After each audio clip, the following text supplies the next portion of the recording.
Misha here. If you enjoy our episodes on career pathways in healthcare or the STEM field at large, then I have the perfect podcast recommendation for you, Raising Health. Previously called BioEats World, Raising Health comes from leading venture capital firm Andreessen Horowitz, the same team behind the acclaimed A16Z podcast. Each episode, Raising Health dives deep into the heart of healthcare, biotech, and AI with venture capital investors and A16Z general partners. Along the way, they explore the real challenges and opportunities in health and biotech entrepreneurship. So whether you're interested in building a new digital healthcare company or your company is advancing a new novel medicine, Raising Health sheds light on some of the opportunities and obstacles along the founder's journey. Not to mention, you'll hear raw insights, actionable advice from notable guests like Omada CEO and co-founder Sean Duffy, and AI expert and In Citro CEO Daphne Kohler. Don't miss out. Follow Raising Health on Apple Podcasts, Spotify, or wherever you get your podcasts, and tell them I sent you. This week's podcast is brought to you by Kensington. The Edge of Lost by acclaimed author Christina McMorris is an epic journey from the islands of Ireland to New York in the 1920s to San Francisco Bay and back again. A young Irish boy emigrates to America with the help of a well-meaning Italian family, coming of age in the shadows of Prohibition-era organized crime, on the vaudeville circuit, and ultimately in the prison island of Alcatraz, where he forges an unlikely friendship with a prison guard's daughter, changing the course of both their lives. The Edge of Lost is now available everywhere books are sold and at kensingtonbooks.com. Visit christinamcmorris.com for more information. A science story, huh? These NYU scientists, I felt right. I was so And I just thought, well, I had figured it out. it was that golden moment. Because science was on my side.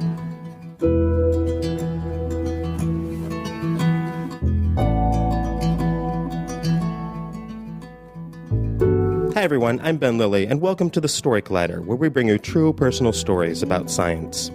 We have shows coming up December 9th in New York City and December 16th in Boston. Go to storycollider.org for more information.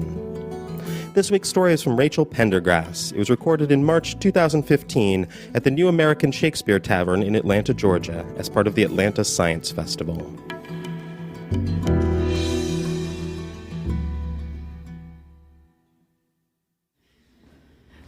All right, guys, I'm going to level with you. When I was a little girl, I had a very millennial view of careers. I had this idea that if I got this perfect job, then I would be absolutely thrilled with the rest of my life. Nothing would ever go wrong. I would never work a day in my life, and I'd always be happy. And these dream careers that I would come up with were always connected to something I was curious about at the time. I was a really passionate kid. So I was going to learn every language and travel the world being a translator. Or I was going to graduate top of my class, go to Columbia, study theoretical physics under Dr. Brian Greene, and he would think that I was so brilliant that he would have brunch with me every Sunday, and we would discuss string theory. Or I would become the most eminent Shakespearean performer and perform on stage at a place like the Shakespeare Tavern. This totally counts for me. Or I would get over my crushing fear of tornadoes and I would become a storm chaser. Don't know how I thought that was going to work out. Or I was going to become like a blue-ringed octopus expert and work at an aquarium and be the person everyone came to with their blue-ringed octopus questions. I'm sure you all have pressing blue-ringed octopus questions. So you can imagine my happiness when I find that I am 19 years old, a high school dropout, working as a cashier at a sandwich shop, barely a step above, do you want fries with that? Now, at this point in my life, I used to go on walks with my friends, and a lot of times we would just end up whining about our jobs. I have one friend in particular that I did this the most with. I would whine about being overworked and underpaid in food service, and he would whine about how stressful it was being a manager of the education department at the Aquarium. And I really wanted to be like a good, supportive friend. I wanted to like listen and empathize, but I also kind of wanted to punch him in his face, because that was like my dream job, right? And I knew that if I could have a job like that, I would be happy, and I didn't understand how he wasn't happy. So one such walk, he's complaining that it's especially stressful because, they had an intern just kind of not show up, and they're going to busy season, and he's going to have to find a replacement. He doesn't know what he's going to do. And I stop him, and I'm like, dude, buddy, pal, friend, my man, I would literally kill a person for that job. So, just keep that in mind when you're troubleshooting this problem. So I interviewed for the job with all the other managers. I got the internship. The internship led to a job. And once I was there, I found that to a lot of the other people that I was working with, this was just a job. And they would complain about normal job things like pay rates or insurance or the amount of crowds they had to deal with. And I didn't understand. Because to me, even a bad day at the aquarium was like way better than the best day at a sandwich shop, right? Because even on a good day at a sandwich shop, you don't get to hang out with penguins. They said, you just don't get it yet. You'll get it. If you stick around long enough, you'll understand. Jobs are jobs. And a week passed, and a month passed, and I started to get it. There were cuts to our healthcare, the crowds. I dealt with like my 13th parent for the day screaming at me for letting a child too small into lower play, like our play structure. Or, I saw things, I dealt with people. I think the worst thing was, there's a special thing you deal with when you work as an educator in a place that's primarily visited for entertainment. And that's that you begin to realize the absolute vast depths of human ignorance.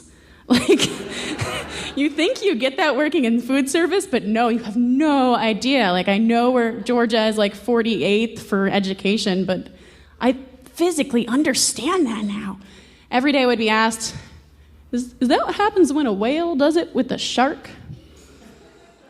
Or I would be standing in front of the stingray touch pool and somebody would come up to me and go, what's that? Oh, it's a southern stingray. They live off the coast of Georgia. 2 fingers, you can touch it. So does it live in water? No, sir, it's just taking a bath. It'll get out later and tap dance. Or the woman who came up to me at the sea otter exhibit and she was like, so that's a koala. No, ma'am, it's an aquatic drop bear. Or my all-time favorite, it was college night. Everyone there was a college student, and I had this one boy with 2 girls on his arm trying to be cool, walk up to me, and he's like, what's the temperature in that water? Sea otters, it's about 60 degrees Fahrenheit, give or take a couple of degrees. What's the temperature in the beluga habitat? It's about 60 degrees Fahrenheit, give or take a couple of degrees. Got anything in here that could live at 30 degrees? Oh yeah, the belugas have been known to live at water that cold, but, they'd have to bulk up significantly. Oh, really? Oh, really? Because water freezes at 32 degrees Fahrenheit. I'm a real scientist. And he just walks off. Salt water? Coincidentally, it was that day that I kind of realized maybe college degree is not so hard. I should consider going back and getting one. So one day after all of this has happened, my soul has been completely sucked out and my job is just a job. I'm standing at the touch pool. And I'm doing my usual touch pool spiel. Just 2 closed fingers on the backs of the sharks and rays, please. 2 closed fingers, sir. I know you have been to elementary school. You at least understand the concept of 2. 1, 2, Closed fingers on the backs of the sharks and rays, please, thank you. And I felt a tug on my leg, and I looked down. There was a little blonde, tow-headed kid, 7 years old, real cute. I was instantly annoyed because I just knew it was another case where a parent had wandered off to the bathroom and decided to leave their kids for free babysitting via shark. And I was going to have to deal with this kid. I look at him and he says, "Excuse me, ma'am, I have a question. And it's not about sharks, it's about whales." I'm like, okay, I can handle this. Okay, I know about whales. What can I help you with, sir? Do you have a pilot whale? Now, this caught me off guard. I'm used to hearing things like, "Do you have Flipper? Where's Free Willy?" Or the one lady who was convinced we had a blue whale last time she was there and we were just hiding it from her. But no one ever asks about the lesser-loved species like pilot whales. I said, no, we don't have a pilot whale. Why? Is that your favorite whale? He says, no. I have lots of favorite whales. And he starts to list like 12 whales, only 2 of which I've heard of. He talks about their average weight, their average range, their listing on the IUCN Red List, their scientific names. Like, this kid is the Doogie Howser of whales. And I turned to his dad and I said, "You got a smart kid here." He says, "I know. I took him whale watching for his 6th birthday. He wouldn't not let me. He's been obsessed with them since he could talk." I looked at the dad. I looked at the kid. I excused myself and I walked to the side and I radioed my manager and I got a replacement at the touch pool.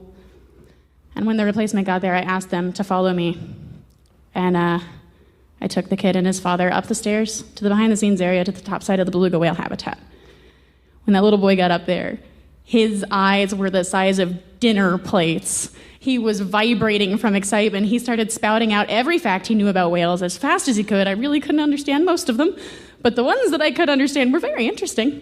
And I was just beaming ear to ear, because in that moment, I realized there are no dream jobs. There's no job where everything's going to be perfect all the time. Even if I was a tornado chaser, there's no job where I'm going to be happy 100% of the time. But there are jobs where I can have dream moments that can connect me back to why I wanted that job in the first place, that can connect me back to that little kid who wrote a 3-page essay she could recite by heart about why she needed a pet octopus more than anything else in the world. And so for the rest of my time at the aquarium, and since then, going back to school and starting to be a journalist, I've looked for those dream moments. And I found them in the weirdest places, not just kids. I've found them in middle-aged bankers. I've found them in my professors. I've found them in the cashier at the grocery store, in my coworkers, in my classmates. But most importantly, I found them in me.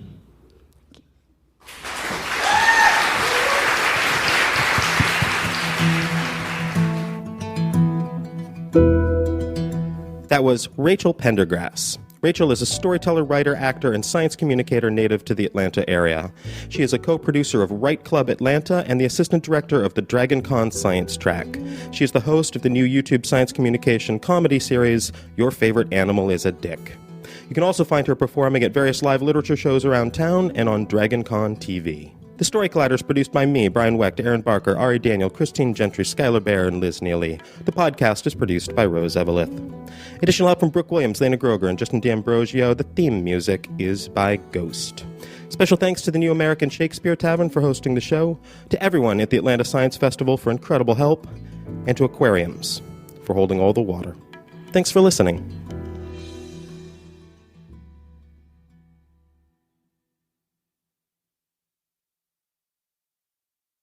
His karate lessons might not turn him into a black belt. Hi-ya! And even after band camp, he might not be the greatest musician. But with the 3% annual percentage yield you can earn on a PenFed premium online savings account, your goal of supporting his dreams... Thanks for everything, Mom and Dad. ...will always be worth it. Apply today at PenFed.org/savings. Federally insured by NCUA. $5 minimum to open account. To receive any advertised product, you must become a member of PenFed. PenFed's got great rates for everyone.